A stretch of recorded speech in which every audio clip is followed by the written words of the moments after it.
கொரிந்தியருக்கு எழுதிய முதல் திருமுகம், அதிகாரம் 12.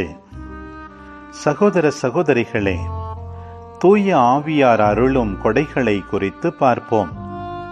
அவற்றை பற்றி நீங்கள் அறிந்து கொள்ள வேண்டும் என்பதே என் விருப்பம். நீங்கள் பிற இனத்தவராயிருந்தபோது ஊமை சிலைகள் பால் ஈர்க்கப்பட்டு தவறாக வழிநடத்தப்பட்டீர்கள் என்பதை நீங்கள் அறிவீர்கள். கடவுளின் ஆவியால் ஆட்கொள்ளப்பட்டு பேசும் எவரும் இயேசு சபிக்கப்பட்டவர் எனச் சொல்ல மாட்டார். தூய ஆவியால் ஆட்கொள்ளப்பட்டவர் அன்றி வேறு எவரும் இயேசுவே ஆண்டவர் எனச் சொல்ல முடியாது. இதை நீங்கள் தெரிந்து கொள்ள வேண்டும். அருள் கொடைகள் பல வகை உண்டு, ஆனால் தூய ஆவியார் ஒருவரே.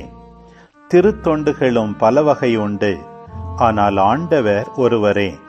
செயல்பாடுகள் பல வகை உண்டு, ஆனால் கடவுள் ஒருவரே. அவரே எல்லாரிடமும் எல்லாவற்றையும் செயல்படுத்துபவர். பொது நன்மைக்காகவே தூய ஆவியாரின் செயல்பாடுகள் ஒவ்வொருவரிலும் வெளிப்படுகிறது. தூய ஆவியார் ஒருவருக்கு ஞானம் நிறைந்த சொல்வளத்தை அருளுகிறார். இன்னொருவருக்கோ அதே ஆவியார் அறிவு செறிந்த சொல்வளத்தை அளிக்கிறார். அதே ஆவியார் வேறொருவருக்கு நம்பிக்கை அருளுகிறார்.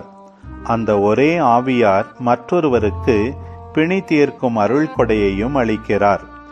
தூய ஆவியார் ஒருவருக்கு வல்ல செயல் செய்யும் ஆற்றலையும், இன்னொருவருக்கு இறைவாக்குரைக்கும் ஆற்றலையும், வேறொருவருக்கு ஆவிக்குரியவற்றை பகுத்தறியும் ஆற்றலையும், மற்றொருவருக்கு பல்வகை பரவச பேச்சு பேசும் ஆற்றலையும், பிறிதொருவருக்கு அப்பேச்சை விளக்கும் ஆற்றலையும் அருளுகிறார். அந்த ஒரே ஆவியாரே இவற்றையெல்லாம் செயல்படுத்துகிறார். அவரே தம் விருப்பம் போல் ஒவ்வொருவருக்கும் இவற்றை பகிர்ந்தளிக்கிறார். உடல் ஒன்றே, உறுப்புகள் பல. உடலின் உறுப்புகள் பலவாயினும் உடல் ஒன்றாயிருப்பது போல கிறிஸ்துவும் இருக்கிறார். ஏனெனில் யூதரானாலும் கிரேக்கரானாலும் அடிமைகளானாலும் உரிமை குடிமக்களானாலும் நாம் எல்லாரும் ஒரே தூய ஆவியால் ஒரே உடலாயிருக்கும்படி திருமுழுக்கு பெற்றோம். அந்த ஒரே ஆவியையே பானமாகவும் பெற்றோம். உடல் ஒரே உறுப்பால் ஆனது அல்ல, பல உறுப்புகளால் ஆனது. நான் கை அல்ல, ஆகவே இவ்வுடலைச் சேர்ந்தவன் அல்ல என கால் சொல்லுமானால் அது அவ்வுடலைச் சேர்ந்ததில்லை என்றாகிவிடுமா? நான் கண் அல்ல, ஆகவே இவ்வுடலைச் சேர்ந்தவன் அல்ல என காது சொல்லுமானால் அது அவ்வுடலைச் சேர்ந்ததில்லை என்றாகிவிடுமா? முழு உடலும் கண்ணாயிருந்தால் கேட்பது எப்படி? முழு உடலும் காதாயிருந்தால் முகர்வது எப்படி? உண்மையில் கடவுள் ஒவ்வொரு உறுப்பையும் தாம் விரும்பியவாறே உடலில் அமைத்தார்.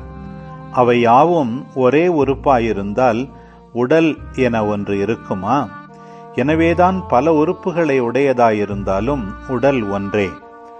கண் கையை பார்த்து நீ எனக்கு தேவையில்லை என்றோ, தலை கால்களை பார்த்து நீங்கள் எனக்கு தேவையில்லை என்றோ சொல்ல முடியாது. மாறாக உடலில் மிக வலுவற்றனவாக தோன்றும் உறுப்புகளே மிகவும் தேவையானவையாயிருக்கின்றன. உடலின் மதிப்பு குறைவான உறுப்புகள் என நமக்கு தோன்றுபவற்றிற்கே நாம் மிகுந்த மதிப்பு கொடுக்கிறோம். நம் மறைவான உறுப்புகளே மிகுந்த மதிப்பு பெறுகின்றன. மறைந்திராத நம் உறுப்புகளுக்கு அது தேவையில்லை. மாறாக மதிப்பு குறைந்த உறுப்புகளுக்கு மிகுந்த மதிப்பு கொடுத்தே கடவுள் உடலை ஒன்றித்து உருவாக்கினார். உடலில் பிளவு ஏற்படாமல் ஒவ்வொரு உறுப்பும் மற்ற உறுப்புகளின் மீது ஒரேவித கவலை கொள்ள வேண்டுமென்றே இப்படி செய்தார். ஓர் உறுப்பு துன்புற்றால் அதனுடன் மற்ற எல்லா உறுப்புகளும் சேர்ந்து துன்புறும். ஓர் உறுப்பு பெருமை பெற்றால் அதனுடன் மற்ற எல்லா உறுப்புகளும் சேர்ந்து மகிழ்ச்சியுறும். நீங்கள் கிறிஸ்துவின் உடல், ஒவ்வொருவரும் அதன் தனித்தனி உறுப்புகள்.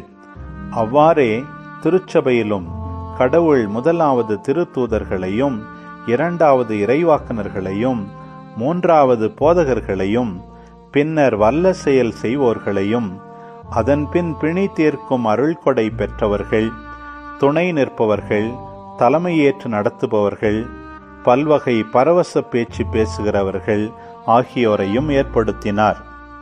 எல்லாருமே திருத்தூதர்களா? எல்லாருமே இறைவாக்கனர்களா? எல்லாருமே போதகர்களா? எல்லாருமே வல்ல செயல் செய்பவர்களா? இல்லை. எல்லாருமே பிணை தீர்க்கும் அருள் கொடையை பெற்றவர்களா? எல்லாருமே பரவச பேச்சு பேசுகிறவர்களா? எல்லாருமே விளக்கம் அளிப்பவர்களா? இல்லையே. எனவே நீங்கள் மேலான அருள் கொடையையே ஆர்வமாய் நாடுங்கள்.